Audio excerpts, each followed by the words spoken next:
반갑습니다. 5년 재당첨 제안을 준비했고요. 내용은 조문 하나이지만 보통 일반인들이 편하게 이해할 수 있도록 조금 살을 붙여서 진행을 할 거고요. 약 20분이면 끝날 거니까 편안하게 들어주시고요. 분더덕이 있으면 그러려니 해주세요. 네.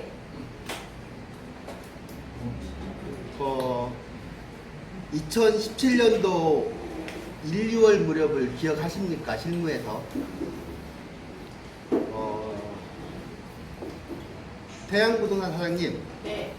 2017년 초에 네. 증상 5구역 프리미엄이 어느 정도 예상 갔었어요? 예상으로. 그게 제가요, 부동산 오픈한 지 몇 달 안 돼가지고 한 몇천 됐던 것 같은데요. 지금은 어느 정도 갑니까? 지금은 2억대 후반이죠. 한번 가까이. 네네네. 증산 2구역은 어떻습니까? 2017년 초 프리미엄. 2017년이면 작년이면 일억. 뭐 1억 5천, 일억 2억, 대, 2억. 그렇죠. 1억 중후반선. 지금은요? 지금은 제가 며칠 전에 5억 상승 피크를 찍고 예. 그리고 최근에 찍은 건 4억 8천째. 그렇죠. 호가는 5억 천도 나오더라고요. 그랬습니다. 우리가 경험한 시장이 그랬고요.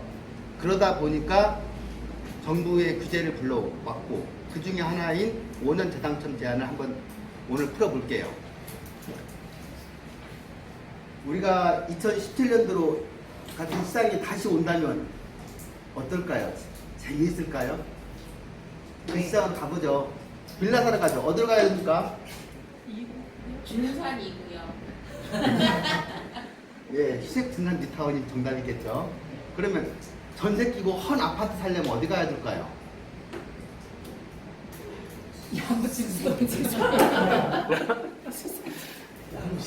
네, 재건축 시장에 가라고 하면 되는 겁니다.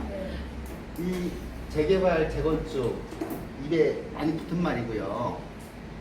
이게 정말로 황금 시장이고 투자 시장이고요. 정부에서는 투기 시장으로 바라보고 일반인들은 훌륭한 입지에서 시간은 좀 걸리지만 새 브랜드의 아파트를 마련해서 입주하고 싶은 시장이기도 합니다. 이 시장이 보통은 정비구역 지정 규모로 인해서 출발을 하죠. 정비구역 내에서 우리가 어떤 주거 환경을 개선한다고 해서 정비사업이라고 합니다. 이 단어들을 끌고 들어가려고 좀 앞작업하는 거고요. 재개발이나 재건축에 가서 유상 계약인 매매를 통해서 소유권을 취득하면 우리가 조합원이 되잖아요. 조합원이 된 목적이 뭘까요? 입주권인가요? 예, 아파트 받으려고 하잖아요. 그러면 재개발 재건축 시장에서는 주택을 지어서 공급하는데 조합원들한테 우선적으로 공급을 하고 남는 물량이 있으면 무주택자나 서민들한테 공급을 하겠죠. 그 방법은 일반 분양이라는 형식을 취하고요. 일반 분양에 청약에서 당첨을 두면 이 사람들은 새 아파트를 받겠죠. 분양권이라고 표현을 할게요. 이 분양권이 짧은 기간의 소액으로 돈을 많이 벌 수 있는 또 황금시장이기도 하잖아요. 그러다 보니까 전매제한을 가해잖아요. 6개월, 1년 6개월, 입주까지 향후에 분양가 상한제가 된다면 7, 8년이 될 수도 있겠죠. 분양권까지는 규제를 가했는데 투자자들이 입주권을 달라붙는 거예요. 규제가 없는 쪽으로. 그러다 보니까 국토부의 전문가들이 머리를 싸매겠죠. 그리고 나서 만들어낸 것이 5년 재당첨 제한입니다.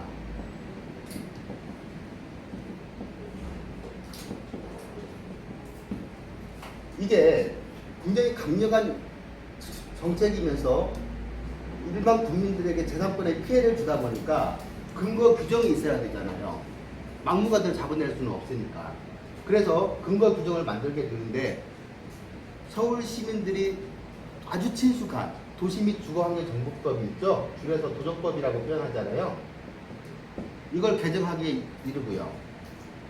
도정법에서 72조가 분양 신청 및 분양 공고에 관한 사항을 정하고 있는데 5년 재당점 부분은 6항에서 규정하고 있습니다. 그럼 5년 재당점 대안이 무엇이냐? 법조문을 유인문에서 법조문을 읽어보시면 되고요. 투기과열지구의 정비사업에서 74조에 따라 관리처분 74조에 따른 관리처분 계획에 따라서 조합원 분양분의 분양 대상자 및 그 세대에 속한 자 또는 일반 분양분의 분양 대상자 및 그 세대에 속한 자는 분양 대상일로부터 5년 이내에는 재당첨할 수 없다는 조문이 있잖아요. 조금 길죠? 네, 많이 들어요. 예, 그 부분을 제가 다시 한번 짧게 표현을 해볼게요. 투기 과열지구라고 표현이 나오고요. 투기 과열지구 내에서 정비사업을 통하잖아요. 그리고 관리처분 계획이 나오고요. 다 법률적인 용어고 일반인들은 생소하지만 여기 계신 분들은 아주 친숙한 단어잖아요. 이 조건 하에서 조합원 분양분에 당첨된 분양 대상자요. 그리고 그 세대에 속한 자.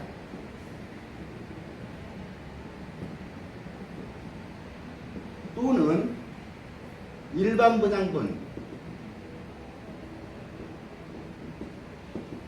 일반 분양분의 청약에서 당첨된 분양 대상자 및 그 세대에 속한 자. 여기까지가 요건입니다. 법조문에서. 잘라서 읽으면 이해가 편해요. 이 요건에 해당되는 사람은 이렇게 법에서 선택하기를 이렇게 하겠다는 거예요. 분양 대상일. 분양 대상일부터 5년 내에는 다시 분양 신청할 수 없다예요.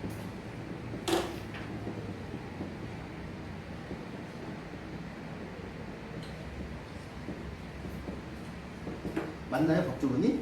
네. 예. 다만 상속 결혼 이혼으로 조합원 자격을 취득한 경우에는 그러하지 아니하다고 되어 있어요. 그럼 몇 번 결혼하고 몇 번 이혼하면 됩니다. 피해가려면. 네. 예. 좋아요. 좋아요. 자, 이 부분을 다 법률적인 용어다 보니까 일반인들이 친숙한 단어로 다 바꿔치기를 해볼게요. 투기과열지구. 서울 시내 25개 구 다 투기과열지구 맞나요? 예. 예. 정비사업은요? 예. 앞에서 풀고 올 겁니다. 재개발 재건축이죠. 도정법에 따라서 정비사업은 도정법을 특별법에서 가니까요. 관리처분 계획은 자동법으로 절차법에 따라서 따로 단어에 불과해요. 이 단어는 신경 안 써도 되는 거예요. 그러면 조합원인 경우에는 분양 신청을 하고 분양이 당첨이 되겠죠. 이 부분을 더 뒤에 부분만 신경 쓰면 돼요. 그 세대에 속한 자. 그럼 말을 바꿔볼게요. 서울 시내의 재건축 재개발에서 조합원으로 분양 받은 사람과 그 세대에 속한 자 또는 서울 시내에서 재개발 재건축에서 일반 분양을 받은 분양 대상자 및 그 세대에 속한 자는 이 조건을 따라간다는 소리예요. 그럼 일반인들도 편하게 이해하실 수가 있을 거예요.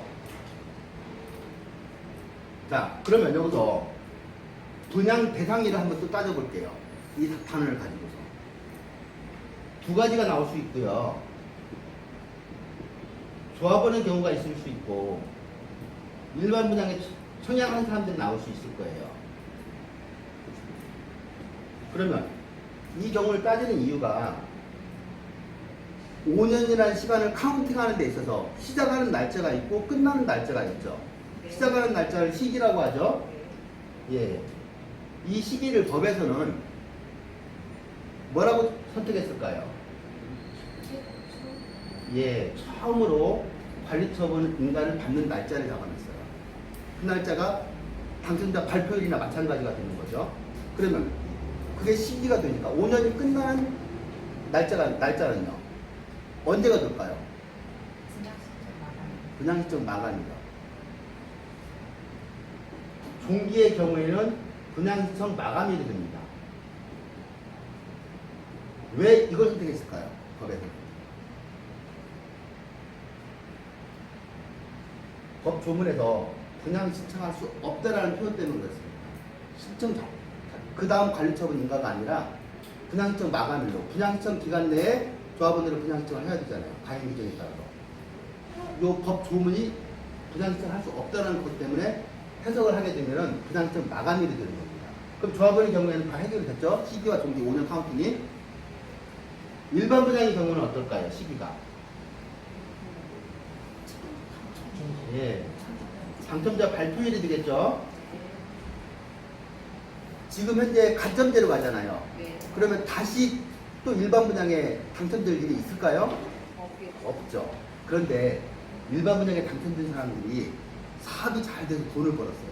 로또 맞았어요. 그래서 재개발 재건축에 들어가는 거예요. 그 사람의 입장에서 종기는 언제가 될까요? 마감이. 분양 시청 마감이 되는 겁니다.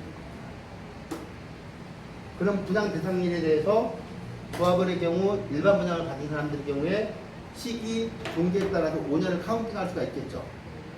예. 다음에요. 분양 신청할 수 없다는 표현을 또 해석을 해볼게요. 법 조문은 분양 신청할 수 없다라고 되어 있는데 어떤 조합원이 나중에 알고 보니까 자기가 5년 재당첨 제한에 걸려 있는 거예요. 몰랐는데. 근데 이 사람은 프리미엄이 높게 붙어 있으니까 이걸 어떻게 하면 팔 수 있을까?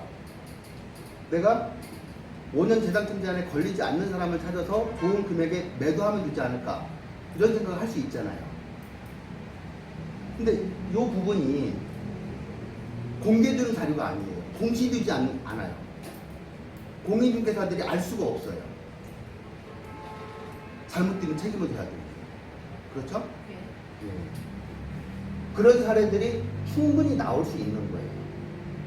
그래서 이 법 조문을 갖다가 사문화시키지 않고 계속해서 유지시키려면 이 법 조문을 아직 판례는 없잖아요.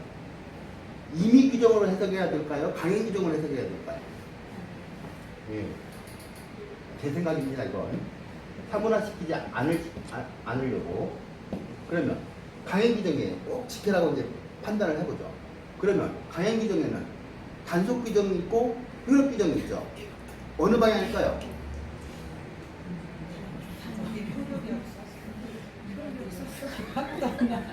단속 규정이 있고 효력 규정이 있잖아요. 유인문에 이렇게 표시해놨어요. 단속 규정이 되면 어떻게 될까요? 그 전에 미리. 단속 규정이 되면요, 권리는 내가 가져오는 거예요. 행정적인 제재는 받지만 이 입주권이 살아나 버리는 거예요. 그럼 이 규정 자체가 무력화되는 거예요. 효력 규정이 되면 그 권리를 아예 죽여버리는 겁니다. 그러면 이 법 조문을 해석할 때 판례는 없지만 강행 규정이고 효력 규정으로 해석을 해야 되는 거예요. 그러면은 명확하게 이제 중개업을 하시면서 다 보이실 거예요. 어떤 부분을 조심해야 되고 어떻게 브리핑이 나가야 되고 소비자로도 상담을 어떻게 해야 된다가. 그렇죠? 네. 안 보이시나요? 네. 아유, 맞습니다. 근데 분양이 되는지 자. 안 되는지 오픈이 안 돼 있어요. 이렇게 돼 있어요. 그러면 이 법 조문이 2017년도 10월 24일에 시행이 되고 있죠. 현재도 시행이 되고 있고 앞으로도 한동안 시행이 되겠죠. 투기과열지구라는 그물이 벗겨지는 순간에 이 규정은 잠시 죽어 있겠죠. 예, 그렇게 보시면 되는 거예요. 그렇게 보시고요.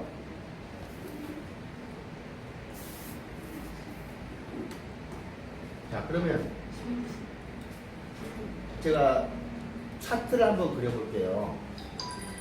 이제 법 조문이라는 것이 말로 하고 글로 쓰는 것보다도 어떤 날짜별로 이렇게 나열하면 좀 더 기억이 편하고 이해하기도 쉽더라고요. 그 5년 재당첨 제한에 대해서 질문들 많이 받으시나요? 네.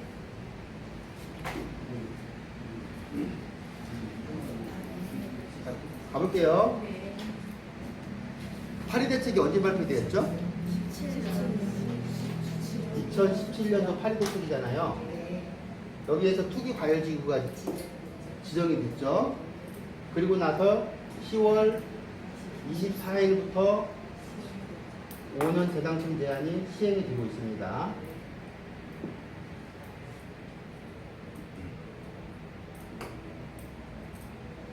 보통 재개발이나 재건축 과정의 절차를 한번 나열해 볼게요. 그 앞 단계는 제외하고요. 사업시의 인가부터 잡을게요.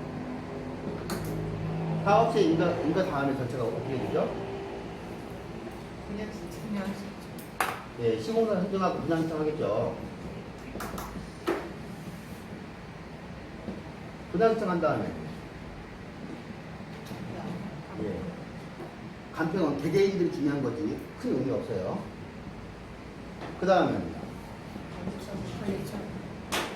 관리처분이죠. 그 다음에는요. 예. 이주 철거 과정이요. 이건 특별한 의미 없는 거예요. 착공 나가고 나중에 입주하겠죠.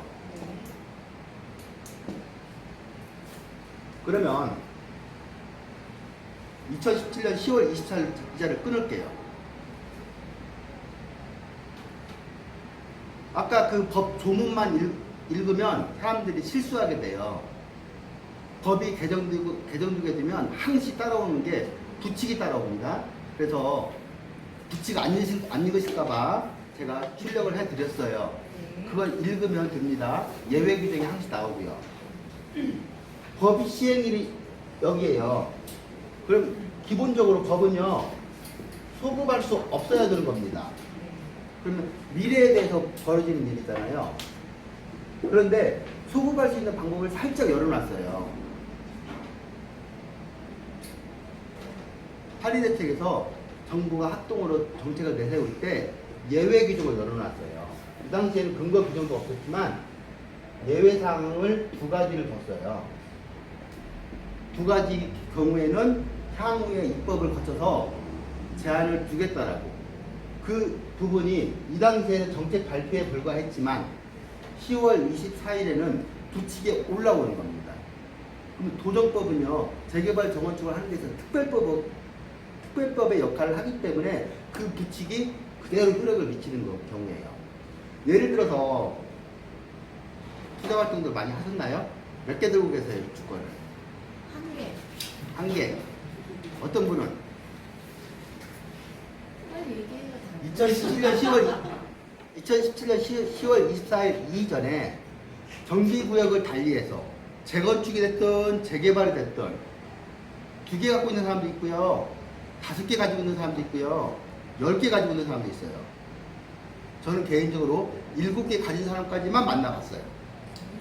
그런데 10월 24일 이전에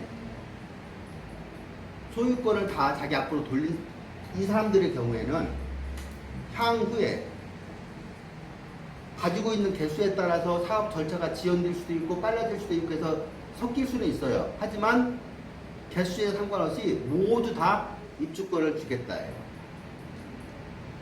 이게 대전제예요. 원칙이에요. 그러면 상당 부분이 다 해결이 될 거예요. 그런데 벌어본 사람들은요, 또 벌고 싶어요. 싼 물건이 나오면요, 사고 싶어요. 그래서 예를 들어서 A라는 사람이 입주권을 3개를 들고 있다고 가정을, 입주권이 아니라 조합원 자격을 3개를 들고 있다고 가정을 해볼게요. 입주권은 상황에 따라서, 시기에 따라서 이동적이니까. 이 A라는 사람이 어느 시기에, 사업 시의 인가가 떨어지고 나면은 안정적이고 거기에 맞게 프리미엄을 사서 입주할 때까지 오른대요 소리를 듣고서 하나를 매수를 할게요. 매수했다고 가정을 해볼게요. 그럼 이게 조만간에 지금 여기 돌아오네요. 분양점 돌아왔죠. 근데 만약에 조합원 3개를 가지고 있는데 이쪽이 앞쪽에 있다라고 사업이 앞쪽에 있다라고 가정을 해보면 매수한 이 주택은 관리처분에 떨어질 거 아니에요. A라는 사람 입장에서는 여기가 최초 관리처분 인가이게 되는 거예요. 그렇죠? 그런데 그럼 새로 취득한 이 주택은 아무런 이상 없이 자기가 아파트를 받게 되겠죠. 그런데 상황은 달라져 버려요. 이 세 개가 전체적으로 위험에 노출돼요. 물론 5년을 카운팅한 것에 따라서 벗어날 수도 있겠지만 이 물건이 행여라도 뒤따라오면서 분양시청 마감일이 여기에 잡히는 날이 마감이 있을 수가 있어요. 여기에 오는 순간에 그 물건이 날아가 버린단 말이에요. 현금 청산한단 말이에요. 그런 상황이에요. 그러면 72조 6항의 취지는 2014년 10월 24일 이후에는 절대로 매수하지 말라요. 아니면 5년을 벗어나서 매수하면 됩니다. 그런데 5년을 카운팅할 수 있을까요? 사업 절차는 누구도 예상 못하는 거예요. 내 개인적인 주관에 따른 희망에 불과한 거지 모르는 거예요. 그럼 위험에 이런 식으로 노출이 됩니다. 여기서 질문 하나 갖고 갈게요. 어떤 사례가 있다든지 이러면 말씀해 주세요.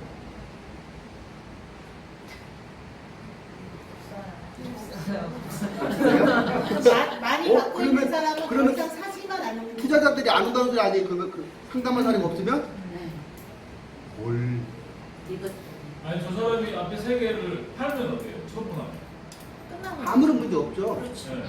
아무런 문제 없죠. 처분은. 없죠. 처분하면 돼요. 네. 처분하고 처분은 문제 없지만 네. 2017년 10월 24일 이전에 샀다는 소리는요 많이 올랐죠. 세금 어떻게 할까요? 입주권도 아니고 지금 조합원 상태의 주택이라고 가정했는데요. 오. 일반세율 플러스 20%를 기쁜 마음으로 고마운 분들이에요. 국가 발전을 위해서 아주 고마운 분들이에요. 5년 안에 걸릴 것 같을 그 시점에 그 전에 딱 하는 거죠. 만약에 상속이나 이런 거는 상관이 없어요. 세 개 중에 하나가 상속, 결혼, 이혼으로 조합원 자격을 취득한 경우는 예외 사항이에요. 근데 하나가 그렇죠, 있어요. 당연히. 분양 신청을 받기 전에 예, 분양 신청을 받기 전에 상속을 받았어요. 상속을 하나 받았어요. 네. 예. 하나는 얘는 법적으로 자체를 안 하겠다는 소리예요. 아예 상속으로. 상관이 없어요. 상속으로 취득했다, 이혼으로 취득했다, 결혼으로 취득한 경우에는 이 법조문을 적용하지 말아야 해요. 그게 관리처분 인가를 한번 받아들여요. 예, 이혼은 예, 가장 이혼. 아무런 상관이 없는 거예요. 근데 최초 관리처분인가니까 관리처분 지나고 나서 산 사람은 상관이 없잖아요. 상관이 없을까요? 근데 그게 궁금한 한 번 더 건데 가봅니다. 그 얘기가 나와야 맞을 정상이에요. 관리처분인가 떨어졌어요. 그러면 나는 재당점 제한에 걸리니까 관리처분인가 떨어지고 이주하면서 금매물 나오면 잡아야지 하고 덜컥 누군가 잡았다고 가정을 해보죠. 어떻게 되는지. 관리처분 인가가 떨어지면 이주하고 철거하죠. 네. 착공 이주하잖아요. 그런데 이 중간 과정에 들어오는 과정이 하나가 있을 수 있어요. 이것은 구역마다 다를 수 있어요. 일반화시킬 수는 없어요. 평형변경이죠. 예를 들어서 수색 13구역을 예를 들면 딱 맞을 거예요. 평형변경을 하게 되면요, 조합원들의 개별 내역이 바뀌어버려요. 종전자산 비례율이 바뀌어져요. 그러다 보니까 평형변경을 하기 전에 그 앞서서 관리처분 변경이 나갑니다. 최초 관리처분하고요, 여기까지 오는 과정에서 거래가 없어서 동일한 조합원들 갔다면 문제가 없겠지만 조합원들이 바뀌었어요. 벌써 또 여기서 재당첨 제한 한 번 더 돌려줍니다. 5년 재당첨 요 부분은요, 조합도 모르고 거래하시는 공인중개사분도 모르고 인가권자인 구청도 몰라요. 모든 백데이터는 금융결제원에 들어가 있어요. 그러면 조합에서 조합원들의 자료를 구청에 넘겨주면 구청에서 금융결제원으로 쏘아줘요. 거기서 전산으로 튀어나옵니다. 자동으로. 그 과정을 거쳐요. 그런데 국토부의 회신은 평형 변경이 가해지면 5년 재당첨 제한을 적용하겠다예요. 그러면 안전하게 거래를 하려면 어느 단계에서 거래하면 돼요? 보통 재개발이요. 관리처분 변경 기본 한 번 해요. 2번, 3번 할 수도 있고요. 그러면 기본적으로 최초 관리처분이 있고요. 두 번째 관리처분 변경할 때, 두 번째는 아니죠. 이게 관리처분 변경 이후에 거래를 한다면 안전하겠네요. 그럼 최초의 관리처분을 신경을 쓰지 말아야 되겠네요? 신경을 쓰지 말라가 아니라 여기서 재당첨 제한을 갖다 전산으로 돌린다니까요. 돌리는데 어차피 돌리고 돌리는데. 여기서 한 번 더 돌려요. 네. 그러면 재당첨 제한에 걸리지 않는 조합원들은 떳떳하니까 이상이 없죠. 그런데 이 단계를 피해서 이렇게 들어오는 사람들이 있단 말이죠. 투자자들이 있단 말이죠. 이수시에 쿵 한번 떨어지면 금매물 잡으러 들어오는 사람들이 있다고요. 그렇죠. 그 사람들 걸러내겠다는 소리예요. 왜? 그게 5년 재당첨 5년 재당첨이 네. 법조문에 따라서는 최초 관리처분까지만 계산을 하는데, 그리고 그 다음번에 가서는 부장시청 마감일인데 네. 실상은 관리처분 변경까지도 적용이 될 수 있다는 소리를 하는 거예요. 될 수 있다는 거지 된다고 하잖아요. 국토부의 문의한 결과 들어온 회신이에요. 될 수 있어요. 사례는 아직 이 사례는 안 봤어요. 상향 변경이 재분양시청하고 똑같은 말이에요 지금? 아니죠? 재부장시청을 하거나 회행변경을 하거나 그 전이 비례를 바뀌어요. 아, 그게 똑같은 거기에서 예, 같이 들어가요. 네. 왜냐면 금액이 바뀌기 때문에. 그럼 13구역도 지금 그걸로 적용이 되나요? 여기에서 한번 걸릴 겁니다. 걸려요? 걸- 걸려요? 스크린 할 겁니다. 제가 알기로는 국토부는 저도 질의를 하니까 그렇게 답변을 하는데 국토부에서는 이랬고 판례는 또 아니라고 알고 있거든요. 판례는 아직 나온 적이 없어요. 판례가 나온 게 1심 나온 게 있다고. 일찍 나온 게 있어요? 네. 아. 거기서는 이제 그런 사례는 한번 공유 한번 해주시죠. 저는 아직 판례는 못 아, 그래서 봤어요. 저도 그게 제일 헷갈리는 부분이에요. 근데 저러면 안 법을 되지. 입법하는 쪽에서 취지는 요거예요. 여기까지는 보겠다예요. 최종적인 판단은 법원에서 하니까 그 내용까지는 제가 왈가왈부는 못하지만 기본적인 5년 재당첨 제한이 왜 나왔고 입법 취지가 어떻게 하는 걸 하면 해석은 이 방법으로 흘러가는 게 정답입니다. 구제는 방법은 없나요? 그러니까 어떻게 가려내요? 아니 6구역도 제가 질의했더니 이렇게 대답이 왔어요. 똑같은 똑같이 대답이 상황이라니까요. 왔어요. 지금 관리처분 한 번 했어요. 평균 향후에 변경할 거예요. 여기다 다 써줄 수 있어. 두 번. 전문가들이 왜 이러세요? 그 취지만 가지고서 구역을 달리해서 해석을 하시고 거래를 하셔야 될 거 아니에요. 거래 아니 여기다가 적용 정비구역에서 이렇게만 써놨길래 자, 단순하면 안 그 돼요. 어디까지 와 있냐면 이건 실제 사례 제가 경험한 사례예요. 굉장히 신경을 많이 써야 돼요. 그래서 투자 관리를 잘 하셔야 되는 부분이 있고요. 5년 재당첨 제한을 돌릴 때 이렇게 절차가 돌아가요. 계속해서 관리처분이 나든 안 나든 거래는 돌아가고 있습니다. 그러면 조합에서는 14일 이내에 조합원 명의 변경을 하라고 하죠. 굉장히 중요한 단어예요. 그게. 자기가 14일 그 날짜를 어겨서 불리익이 오는 경우가 이런 사례에서 많이 떨어져요. 경우가 나타날 수 있어요. 충분히. 보통은 분양시청이 끝나고요.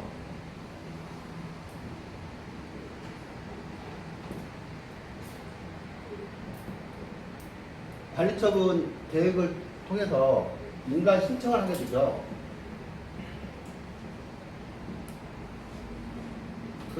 그러면 이건 자동폭이니까 인간은 떨어지겠죠. 관리처분 인간은. 이 기간이 약 90일이죠.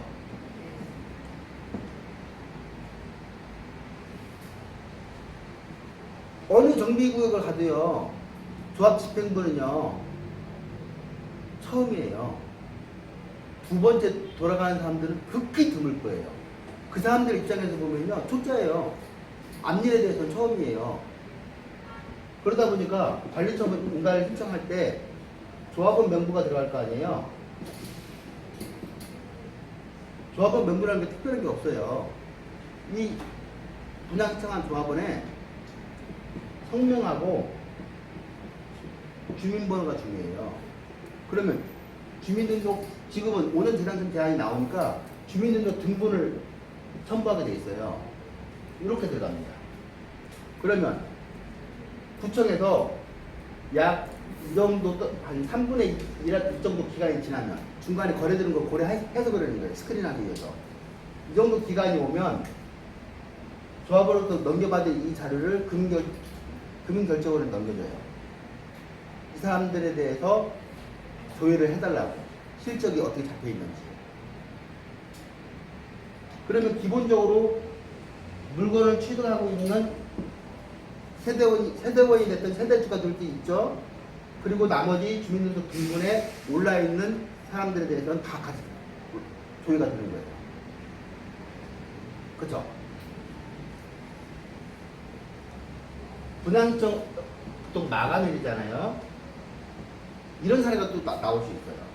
이 절차를 거치다 보니까 분양청 마감일인데 5년 대상 정지안에 걸리는 거 알면서 예를 들어서 거래를 한번 해볼게요. 여기 와서 매매라고 하는 거래를 했어요. 그러면 최종 5년 재당점 제한에 전산조회를 들어간 사람이 누구예요? 이 물건의 매수인 아니에요? 매도인이 아니라? 이상하잖아요. 매수인에 대해서만 조회를 하는 거예요. 매도인이 하자가 걸려서 매도인의 모든 권리와 의무 하자를 포괄적으로 승계한 매수인이 포괄 승계를 했는데 이 사람의 자료만 쑥 들어가니까는 이걸 우회하는 상황이 벌어지는 거예요, 지금. 그렇죠? 저는 이 부분이 허점이에요, 지금. 어떻게 잡아낼 수 있을까? 그러다 보니까 분양 신청할 때 이 사례에서 또 추가적으로 조금 보완이 이루어져요. 예를 들어서 대주주 같은 경우가 그런 사례가 나오더라고요.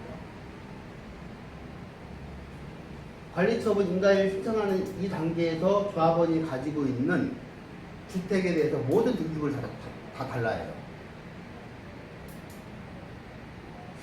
그 부분 가지고 보완이 될지는 모르겠어요. 저는 개인적으로 이 5년 대상점 제한을 가지고서 규제가 나왔을 때 생각한 부분이 이게 사람에 대한 규제일까 물건에 대한 규제일까를 한번 생각해 본 적이 있습니다. 개인적으로. 사람에 대한 규제라면 우유로가 발생하는 거예요. 실무에서는. 물건에 대한 규제라면 우유로가 없는 겁니다. 그 물건 자체를 잘못된 물건을 죽이고 가는 거예요. 일반 분양으로 털어내는 거예요. 누가 거래를 하더라도 어떤 방법이 되더라도 상속, 결혼, 이혼 그건 다른 상황이에요. 예. 처음부터 하자가 있는 경우라면 물적 규제로 이 법을 잡았다면 어떤 사람도 피해갈 수 없는데 인적 규제로 잡았기 때문에 이런 상황이 지금 벌어지고 있어요. 이것을 보완해서 과연 완벽하게 잡아낼 수 있을까? 공시되지 않는데 저는 계속해서 지금 의문이 들어요. 이 부분을 계속 들여다보고 보니까 이 부분은 향후 시장에서 어떤 사례들이 나오는지 어떤 분쟁이 벌어졌는지 한번 지켜볼 부분이고요. 예. 여기까지 설명을 드리면 5년 재당첨 제한에 대해서는 어느 정도 이해가 되셨을 거고요. 메모하실 거 없다고 했잖아요. 레고팝 TV 쳐보시면요 자연스럽게 영상을 올라가요. 누워서 들을 수도 있어요. 눈 감고 들어도 다 귀로 쏙쏙 들어와서요. 2번, 3번, 5번 AS까지 주잖아요. 무료예요? 무상이고요. 좋아요. AS 10번 해준 사람이 어딨어요? 좋아요. 예, 또 많이 배고프실 텐데 뭐 질문이나 있으면 짧게 한번 하고 5년 재능점하고는 별개인데 네. 관리처분 조합 인간한테서 부부가 2개 가지고 있어요. 인가가 나고요. 조합 설립 했어요? 조합이 부부가 설립이고요. 각자 가지고 있어요. 예. 입주권 하나 나오잖아요. 예. 이혼을 했어요. 예. 그래서 둘이 같이 하나씩 신청했어요. 예. 괜찮은 거죠? 조합 설립 이후에 이혼했나요? 네, 이후에. 이전에 있잖아요. 이후에 네. 이후에 했죠. 깨질 것 같아요. 깨져요? 합사를 그래요? 이혼. 조합을 횟수를 늘리잖아요. 조합 설립 인가 이전에 인가일. 이혼을 했으면 아무런 이상이 없는데 그건 조합 당연히 없고. 조합 설립이 된다는 소리는 늘리지 말라요. 조합을 숫자 늘리지 말아야잖아요. 그렇죠. 또 질문 있어요. 될 것 같아요. 안 돼요? 우리 조합에 그런 사례가 있는데 네. 조합 설립 인가일 이전에 네. 이후에 이혼을 해서 한번 안 돼요. 그러면 안 될 것 같아요. 저도 질문 그래서 있어요. 네. 조합 설립 인가 조합 설립 인가를 위해서 도장받으니까 그때 막 이혼을 한다. 아니 근데 그렇게 해서 오후에 물건이 있는데 각자 분양 신청을 했더라고. 그래도 지금은 분양 신청을 결정이 안 하면 났어. 분양 신청을 받아주죠 조합이. 지금은 무조건 받아요. 지금에서. 확정해주는 사람은 조합이 아니라니까요. 이게 우리 조합에도 그런 게 있어요. 조합 설립 인가가 저기서 해주는 거야. 분양 신청 여기에서 얼마나 인가 나기 전에 팔아야 돼 빨리. 네. 아니면 하나만 줘봐가지고. 근데 인가 나고 나서 중에서 뭘 결정을 해 구청이. 협의하면 돼요. 협의해서 하나만 주면 돼요. 되잖아요. 이거를 누가 말하는 형이 돼야 결정을 그럼 해. 그거 아니, 팔아야 돼. 아니, 팔지 말아야 돼. 화해도 있고 조정도 있고 다 있는 거잖아요. 그쵸. 안 돼요. 꺼야 될 거. 그리고 한 가지 질문 더 있어요. 입주권을 아니다 왜 저기 관리처분 나기 전에 그 물건을 사면 입체